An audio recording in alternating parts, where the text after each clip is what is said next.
Euthanasia की जो legal position है उसको अगर हम स्टडी करें सिर्फ इंडिया के कॉन्स्टिट्यूशन के अकॉर्डिंग तो ये सही नहीं होगा।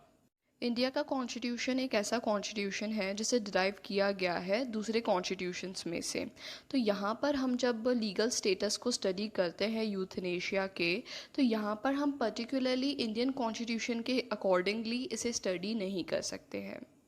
जब कोर्ट के समक्ष यूथनेशिया से रिलेटेड क्वेश्चंस आते हैं तो कोर्ट के द्वारा फॉरेन डिसीजंस को देखा जाता है। इस बात में कोई संशय नहीं है कि इंडिया में यूथनेशिया इलीगल है। जब यूथनेशिया या फिर मर्सी किलिंग के केसेस सामने आते हैं तो ऐसा प्रतीत होता है कि जो डॉक्टर है उसका इंटेंशन है कि वो अपने पेशेंट को मार डाले। अगर ऐसा किया जाएगा तो जो केस है वो फॉल करेगा under clause first of section 300 of Indian Penal Code में। पर यहाँ पर एक वैलिड कंसेंट दी जाती है जो भी व्यक्ति डिसीज्ड है उसके द्वारा, तो ये एक्सेप्शन 5 में फॉल करता है। और ऐसे समय पर अगर यहाँ पर एक्सेप्शन 5 अप्लाई होता है तो जो भी डॉक्टर है या फिर जो मर्सी किलर है उसे पनिश किया जाएगा under section 304 of IPC for culpable homicide.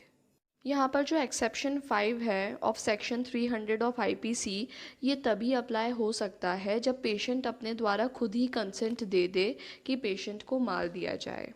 India में जो लॉ है असिस्टेड सुसाइड को लेकर वो भी बहुत ज़्यादा क्लियर है। सुसाइड का अधिकार इंडिया में अवेलेबल नहीं है। सुसाइड पनिशेबल है under Indian Penal Code. Suicide को पनिशेबल बताया गया है अंडर सेक्शन 305, 306 और 309 ऑफ इंडियन पीनल कोड में। सेक्शन 305 बताता है abetment of suicide of child और इंसेन पर्सन। सेक्शन 306 बताता है अबेटमेंट ऑफ सुसाइड और सेक्शन 309 बताता है अटेम्प्ट टू कमिट सुसाइड को। राइट टू लाइफ एक इम्पॉर्टेंट राइट है जो कि कॉन्स्टिट्यूशन के द्वारा प्रदान की गई है। आर्टिकल 21 के द्वारा राइट टू लाइफ को प्रोवाइड किया गया है।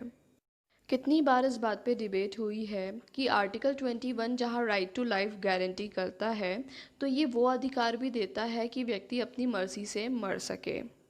और कुछ लोगों का कहना ये है कि मर्सी किलिंग लीगल राइट है एक व्यक्ति की।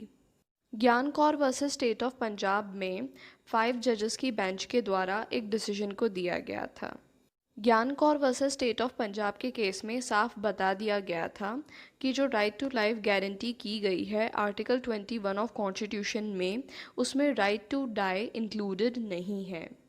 कोर्ट के द्वारा कहा गया था कि जो आर्टिकल 21 है वो प्रोविज़न प्रोवाइड करता है जो कि गारंटी करता है प्रोटेक्शन ऑफ लाइफ और पर्सनल लिबर्टी को, और इस प्रोविज़न को किसी भी तरह से स्ट्रेच नहीं किया जा सकता है कि इसमें राइट टू डाई इंक्लूड हो जाए। इंडियन मेडिकल काउंसिल एक्ट 1956 भी डील करता है इसी इशू के साथ में।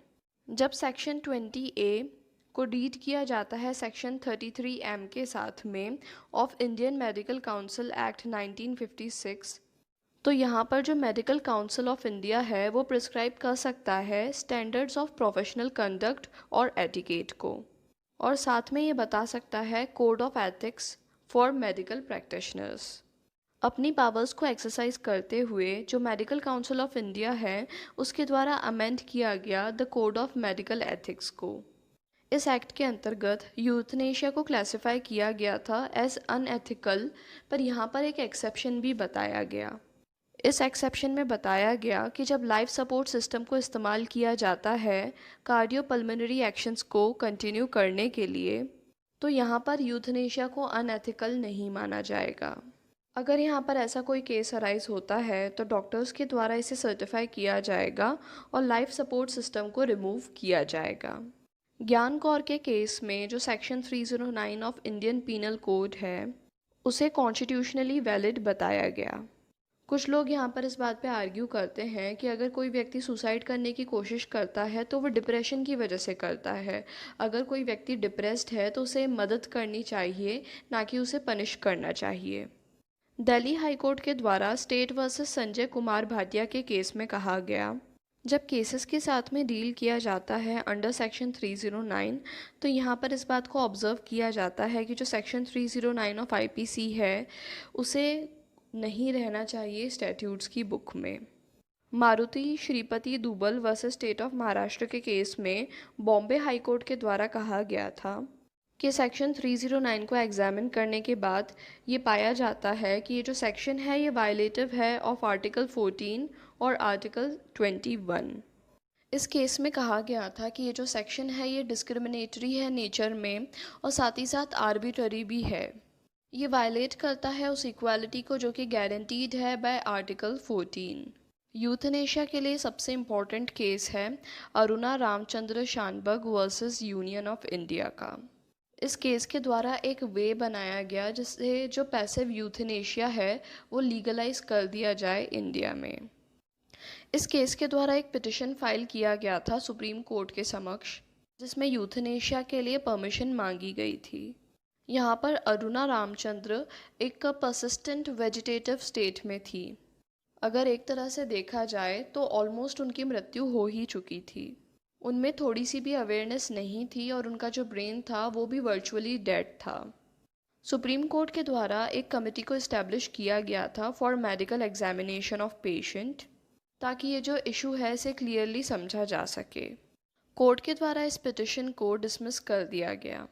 कोर्ट के द्वारा कहा गया कि जो पैसिव यूथनेशिया है ये परमिसिबल तभी है जब वो सुपरविजन ऑफ लॉ में किया जाए और कुछ एक्सेप्शनल सर्कमस्टेंसेस में किया जाए, और जो एक्टिव यूथनेशिया है वो परमिटेड नहीं है लॉ के द्वारा।